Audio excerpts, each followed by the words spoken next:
Mtazamaji, karibu katika kipindi cha Kilimo Ajira Yangu. Katika kipindi cha leo, tutaangazia changamoto za mabadiliko ya tabia nchi na ongezeko la mahitaji ya chakula duniani. Kumbuka, kipindi hiki kinaratibiwa na Taasisi ya Utafiti wa Kilimo Tanzania TARI, kituo cha Naliendele. Mtazamaji, mbegu bora ni silaha muhimu ya kuhakikisha usalama wa chakula na maendeleo ya kilimo. Kupitia mradi wa Agriculture and Fisheries Development Program AFDP, serikali kupitia Wizara ya Kilimo na Taasisi ya Utafiti wa Kilimo Tanzania TARI, kituo cha Ilonga, imejikita kuongeza uzalishaji wa mbegu bora, tija mashambani na kipato cha wakulima wadogo, hasa katika ukanda wa kati. Mradi huu unafadhiliwa na IFAD. Mradi huu tunavyosema kwa sababu unaangaliwa zaidi kwanza kwa TARI, unaangaliwa kwenye vituo viwili vya TARI. Kuna kituo cha TARI Ilonga ambacho kiko hadi kwenye Central Corridor yenyewe ndio Ilonga ipo, lakini kuna na kituo kingine kiko Arusha kule Seriani. Sasa mradi umefanya nini kwa TARI, hasa kituo cha TARI Ilonga?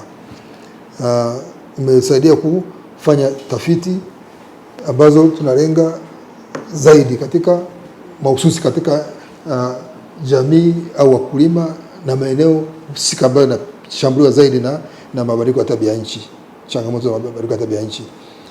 Lakini vile ni kama nilivyosema, ni mradi vile ambao unaangalia hata mfumo wa mbegu katika eneo hilo.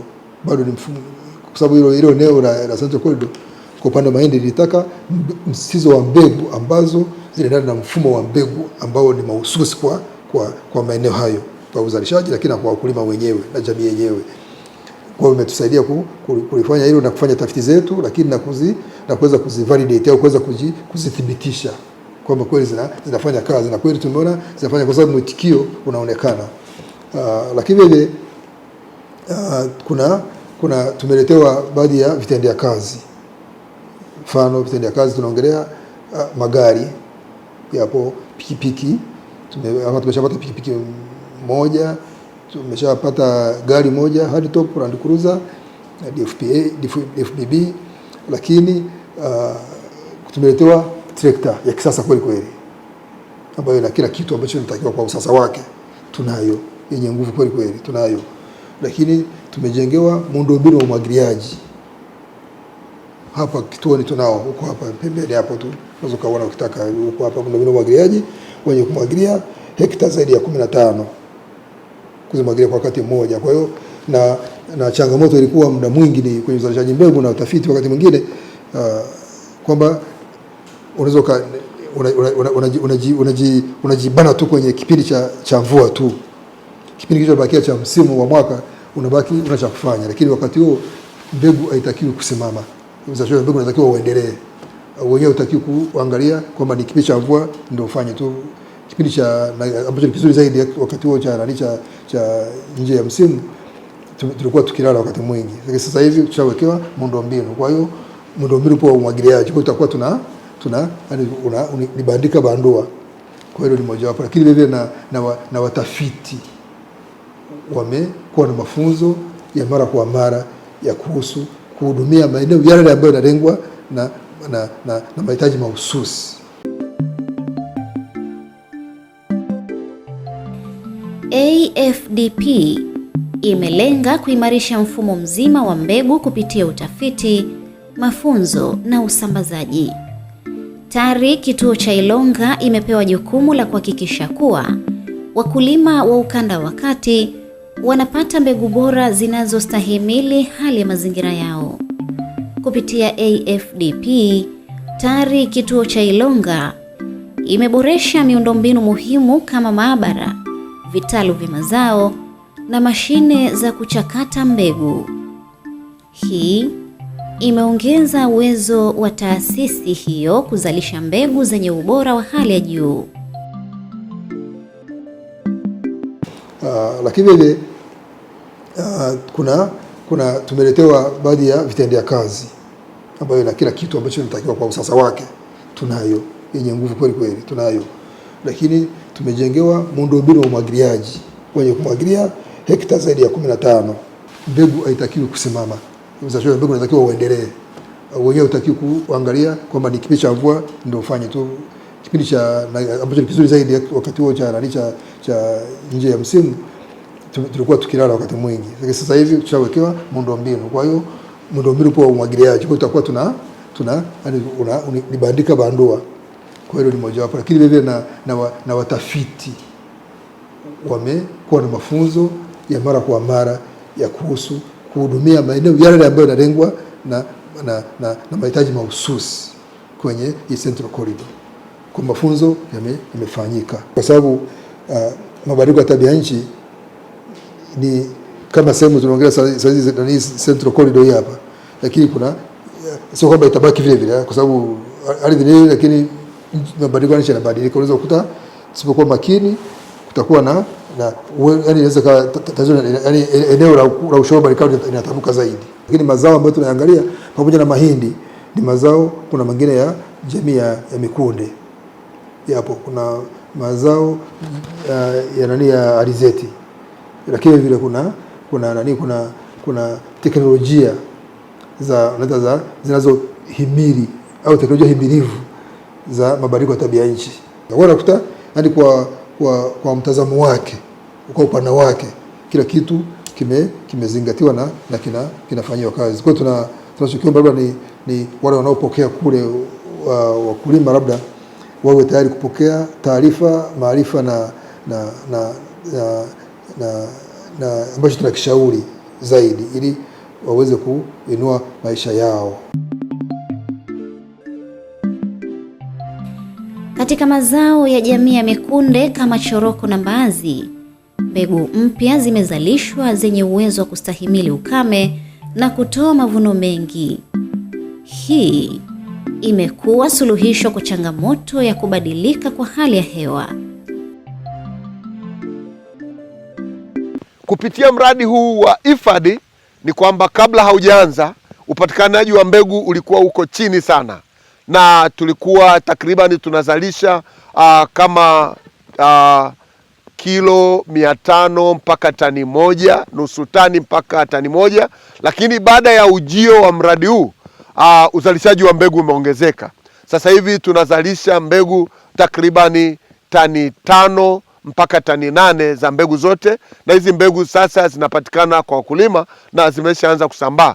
Na ikumbukwe mwaka jana tumefanya majaribio mashamba darasa kwa wakulima mikoa ya Lindi, ambako sasa wakulima wamekuwa na uelewa wa kutosha na mafunzo ya kutosha kupitia mbegu hizi, na mafunzo mengine wakulima wamenufaika baada ya kuwa tumetengeneza vijipaketi vidogo vidogo vya gramu 20, tumegawa kwenye mikoa ya Manyara, mikoa ya Geita. Kwa hiyo wamenufaika sana wakulima na upatikanaji wa mbegu hizi, na kipato chao kimeongezeka, tija yao imeongezeka, na usalama wa chakula umeongezeka kupitia hizi mbegu. Mbegu hizi si tu zinastahimili ukame, bali pia zinatoa mavuno mengi kwa muda mfupi. Wakulima pia hupatiwa mafunzo ya matumizi sahihi ya mbegu na mbinu bora za kilimo. Mimi ni mkulima wa zao la choroko kutoka kijiji cha Makuyu. Wataalamu wetu baada ya kutufikia tumepata elimu kubwa tofauti na wakati wa nyuma. Wakati wa nyuma tulikuwa tunalima bila kufuata utaratibu. Hatufati upana wa mstari na mstari. Sisi tunapanda tu, tunapiga mashimo bila kufuata mstari. Tunapata shida hata kwenye kupalilia, lakini baada ya kupata elimu hii tumejua mstari kwa mstari ni 50, lakini shimo kwa shimo ni 20 pia. Kwa hiyo kwa elimu hiyo waliotupatia, tunaendelea kuwa wakulima bora kabisa wa zao la choroko, na tutaendelea kuhamasisha wakulima wengine na wanakijiji wengine ili walipende zao hili na kutamani kulifanya kwa sababu linatija. Kwanza choroko lina faida nyingi. Licha katika afya ya binadamu, pili hata katika matumizi mengine. Kimenihamasisha kwamba kuna masoko mengi, viwanda mbalimbali vimefunguliwa. Ndio maana nimehamasika kulima, naamini kwamba hata bei ya choroko inakuwa kubwa. Kwa maana tulikuwa tunapanda tu bila kutumia kanuni. Kwa hiyo leo nimeelewa jinsi ya kupanda. Kwa mfano mstari hadi mstari ni sentimita 50, shimo hadi shimo ni sentimita 20. Kwa hiyo nimetambua jinsi ya upandaji mzuri wa zao hili. Mbegu bora haziishii shambani. Zinapitia mnyororo rasmi kutoka utafiti hadi kwa mkulima. TARI huzalisha mbegu mama za awali ambazo husambazwa kwa wakala wa mbegu za kilimo ASA na wazalishaji binafsi kwa ajili ya kufikishwa kwa wakulima. Lakini hatukuishia hapo. Kwenye ushoroba wa kati wa nchi yetu ya Tanzania, ambao kwenye mradi huu wa IFAD au mradi wa AFDP unaanzia mikoa ya Lindi, mikoa ya Pwani, Dar es Salaam, mikoa ya Morogoro, mikoa ya kanda ya kati tunamaanisha Dodoma, Singida, mikoa ya Tabora, mikoa ya Mwanza. Hii mikoa ina uwezo mkubwa sana wa kulima mazao jamii ya mikunde, na tumewatengenezea mbazi zinaitwa muda wa kati. Mbazi ya muda wa kati ambayo inastawi sana kwenye ushoroba wa kati ambao nimeutaja ni mbazi inaitwa Ilonga 14 M1, Ilonga 14 M2 pamoja na mbazi inaitwa Tumia. Hii mbazi inakomaa kwa muda wa siku 180 mpaka muda wa siku 186. Ina uwezo wa kutoa matawi mengi, takriban matawi 20 kwenye mche mmoja, na ina uwezo wa kuweka mbegu au watoto tunasema podi 260 mpaka 300 kwenye mmea mmoja. Kwa maana hiyo kwenye hekta moja tuna uwezo wa kupata tani 2.5 mpaka tani 3 kwa hizi mbegu za muda wa kati. Lakini tukaona kwamba kuna watu ambao hawako kwenye ukanda wa kati na wengine wanapakana na ukanda wa kati kama mkoa wa Manyara na sehemu za Babati, Kiteto, Karatu wanalima haya mazao, na sehemu za Kondoa, Chemba tumewatengenezea mbegu ya mbazi ambayo inaitwa Kiboko. Kama jinsi ambavyo inaonekana hapa kwenye kibao chetu, hii ni mbegu ambayo zipo za aina 3. Inakomaa kwa muda wa siku 270 au miezi 8 hadi miezi 9. Kwa sababu inakaa muda mrefu shambani, ina uwezo wa kutengeneza mbegu nyingi nzuri. Kwa maana hiyo sasa kwenye mbegu za muda wa mrefu ambazo zinakomaa siku 270, tuna mbegu inaitwa Kiboko, tuna mbegu inaitwa Mali, kuna mbegu inaitwa Karatu 1. Hizi ni mbegu ni nzuri sana. Na hizi mbegu sifa yake kubwa, ina ukinzani dhidi ya ugonjwa wa Fusarium mnyauko. Ugonjwa wa Fusarium mnyauko unatengenezwa na vijidudu vya fungus vinavyokaa kwenye udongo ambavyo kitaalamu vinaitwa Fusarium udom. Hivi vidudu vinaweza vikasababisha hasara ya 30% mpaka 50%. Shamba zima linakuwa limekauka, na shamba likikauka ni kwamba huwezi ukapata mbazi. Lakini tumekuja na suluhisho, watu wa TARI. Tuna mbegu ambazo zina ukinzani dhidi ya ugonjwa wa Fusarium mnyauko ambao unaweza ukasumbua mbazi. Na mbegu hizi za muda mrefu kama nilivyotaja, Kiboko, Karatu 1 pamoja na Mali, zina uwezo wa kuzaa tani 3.5 na hazisumbuliwi na ugonjwa. Mahali ambapo mbegu za kienyeji au mbegu za asili zinapokuwa zinapigwa na ugonjwa wa Fusarium mnyauko ambalo ni tatizo kubwa sana kwenye kilimo cha mbazi, lakini hizi mbegu bora zina uwezo wa ukinzani dhidi ya ugonjwa huu. Ni kwamba vijidudu vikipita kwenye mmea, wakati seli za mmea zinapozunguka, zina uwezo wa kufunga Kwa maana hiyo kunakosekana hewa kwenye mmea, kunakosekana chakula, vile vimelea vinakufa. Lakini zile mbegu za asili haziwezi zikafunga zile seli. Kwa maana hiyo mdudu akiingia anapata hewa, anapata chakula, anaendelea na mashambulizi kama kawaida, na hasara inapatikana kwa 50% hadi 50%. Kwa hiyo mbegu hizi za kisasa au mbegu bora ni mbegu nzuri sana kwa ajili ya ukinzani, lakini zinazaa sana na pia zinavumilia, zinastahimili ukame, na ukame imekuwa ni tatizo sana. Tunajua kabisa mabadiliko ya tabia nchi na tunapambana na hizi mbegu ni nzuri sana kwa ajili ya mabadiliko ya tabia nchi. Lakini ukiacha swala la mbegu, tuna faida nyingi sana kwenye mbazi. Zinatupatia kipato, tunapata fedha nyingi.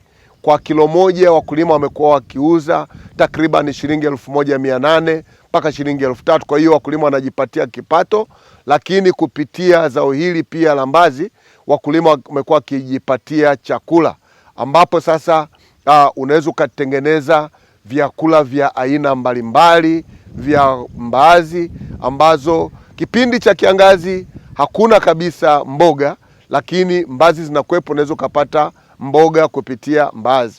Na ukiacha upande wa chakula, lakini mifugo imekuwa ikipata chakula kupitia masalia ya mbaazi ambayo yamekuwa yakipigwa, na baada ya kuwa wamaliza kupiga unaweza ukakata ukapelekea mifugo. Kwa maana hiyo zao la mbaazi limekuwa likiondoa ugomvi kati ya wakulima na wafugaji, kwa sababu malisho yanakuwa yanapatikana.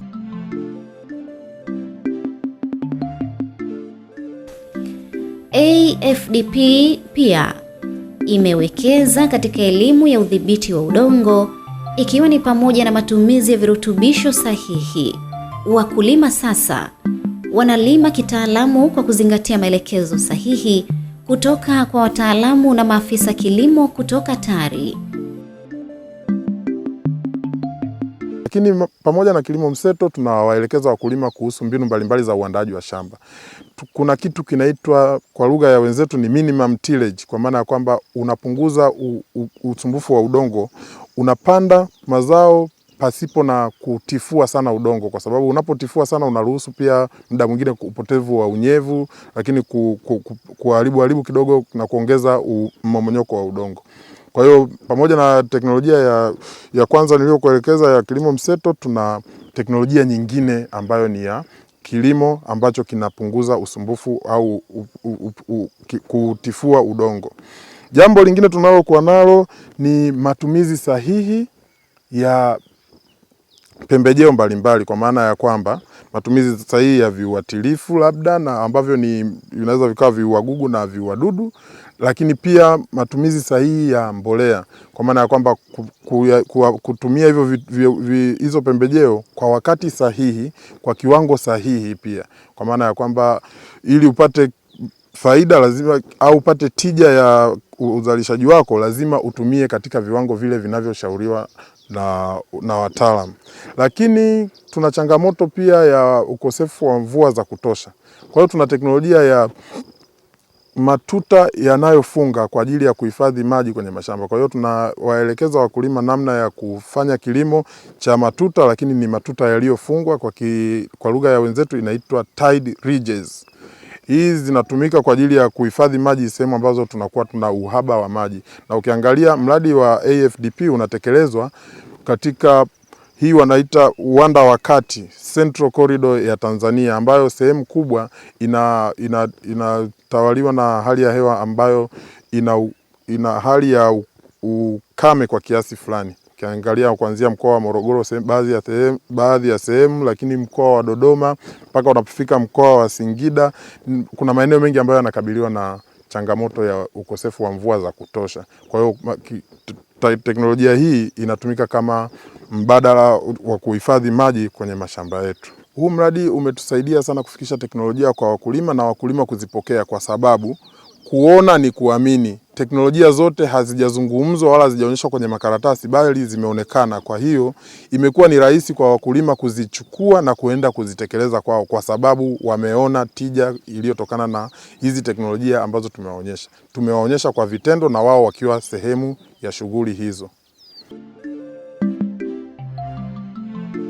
Mtazamaji, sasa tuangalie zao la alizeti. Alizeti ni zao muhimu la mafuta.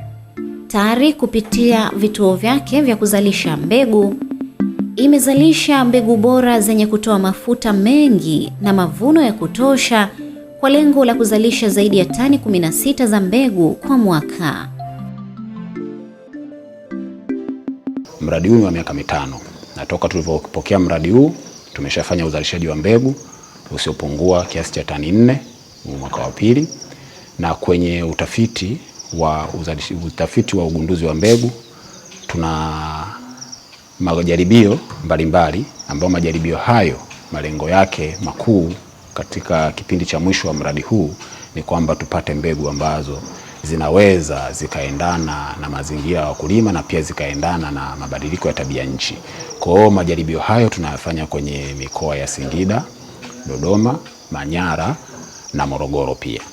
Kwa majaribio yako kwenye sehemu hizo ambako tunaangalia ufanisi wa hizo mbegu mpya ambazo tunatarajia kwamba mwisho wa mradi huu tuweze kuzitoa, zisajiliwe na ziweze kutumika na wakulima kama mbadala pia wa mbegu zingine ambazo tunazo kama rekodi ambayo ipo kwa kipindi cha muda mrefu toka ina miaka isiyopungua 20, lakini inafanya vizuri kwenye kanda zote za Tanzania ambako wanalima alizeti. Mbegu hiyo ya rekodi ina uzao wa kilo 600 mpaka 800 na inakomaa kwa siku 110 mpaka 120. Na pia tuna mbegu zingine 2 ambazo tulizisajili mwaka 2019. Tuna mbegu inayoitwa TARI Ilo 2019 ambayo yenyewe ina uzao wa kilo 800 mpaka 1000 na inachukua siku 100 mpaka 110 kukomaa. Na pia tuna mbegu nyingine ya TARI Nali 2019 na yenyewe ina uzao wa kilo 800 mpaka 1000, yenyewe pia inachukua siku 110 mpaka 120 kukomaa. Mbegu zetu hizi zote ambazo tumezitoa zina uwezo wa kutoa mafuta kuanzia lita 20 mpaka 25 kwa gunia la kilo 70 la alizeti. Kwa hiyo katika utafiti huu wa alizeti tunataka tuongeze tija zaidi, kuwa na mbegu ambazo zina uwezo kutoa mavuno mengi na kutoa mafuta mengi. Kwa hiyo tunasema kwamba kupitia mradi huu wa AFDP uliokuja kwa sasa hivi kwa miaka 5, tunatumaini kwamba kwenye majaribio hayo tunayofanya kwenye mikoa ya Dodoma, Singida, Manyara na Morogoro tutaweza kuja na mbegu ambayo itakuwa na tija zaidi kuliko hizi ambazo tunazo kwa sasa. Tunasema kwamba ni mradi ambao una tija kwa wakulima, hasa hususan wakulima wa alizeti, ni kwa sababu kwanza ni mradi ambao wenyewe umekuja kuongeza upatikanaji wa mbegu bora za kilimo kwa wakulima. Tumeona tuna maeneo mengi ambayo serikali imewekeza hela kwa ajili ya uzalishaji wa mbegu, na tunafanya mazoezi ya uzalishaji wa mbegu kila mwaka kupitia pesa mbalimbali za serikali. Lakini hifadhi yenyewe ilipofika ni kwamba imeenda kuongeza, kwa sababu hifadhi inatakiwa mpaka mwaka utakapokuja kukamilika, mpaka miaka 5 itakapokuja kukamilika, huo umeshasambaza zaidi ya tani 16 za alizeti, za mbegu za alizeti kwa wakulima. Mtazamaji, hii ni hatua kubwa na muhimu kuelekea kujitegemea katika kuzalisha mafuta ya kula na kuongeza kipato kwa wakulima, ambapo wakulima wa alizeti na mbaazi wilayani Kilosa wanakiri wazi kuwa wamepata mafanikio. Sasa wanaweza kuweka akiba. Awali tulikuwa tunalima mbegu za kienyeji tu, mbegu ambazo ukizilima zinaenda hewani, yani tunalima bila kufuata mpangilio wa vipimo. Mwisho wa siku unavuna tu. Kwa mfano unaweza ukalima eka 5 ukavuna gunia 2, 1, lakini bado hujapata. Lakini tulipokuja kufundishwa kilimo cha kisasa cha kupanda kwa mfumo wa kamba, sasa hivi mafanikio yanaonekana. Kwenye ekari 1 unaweza kupata gunia 5 Mara ya kwanza kabisa tulikuwa tunalima hapa kiolela tu, mambegu yale ya kizamani, mbegu nakuta kubwa inapanda inaenda hewani, kunaanza kuvuna mwezi wa 9.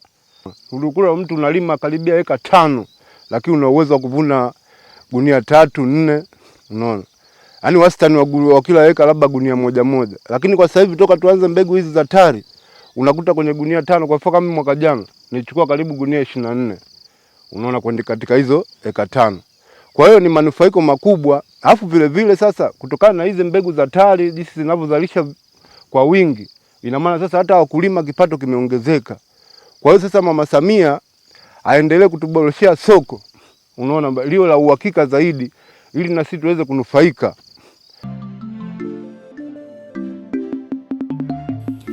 Mtazamaji, mpaka hapa tumefikia mwisho wa makala yetu ya leo, ambapo tuliangazia juhudi za TARI kituo cha Ilonga kuzalisha mbegu kwa wingi kupambana na changamoto za mabadiliko ya tabia nchi na ongezeko la mahitaji ya chakula duniani. Kumbuka, kipindi hiki kimeratibiwa na Taasisi ya Utafiti wa Kilimo Tanzania TARI, kituo cha Naliendele. Usikose kuangalia kipindi kingine cha Kilimo Ajira Yangu wiki ijayo, muda na wakati kama huu. Asanteni.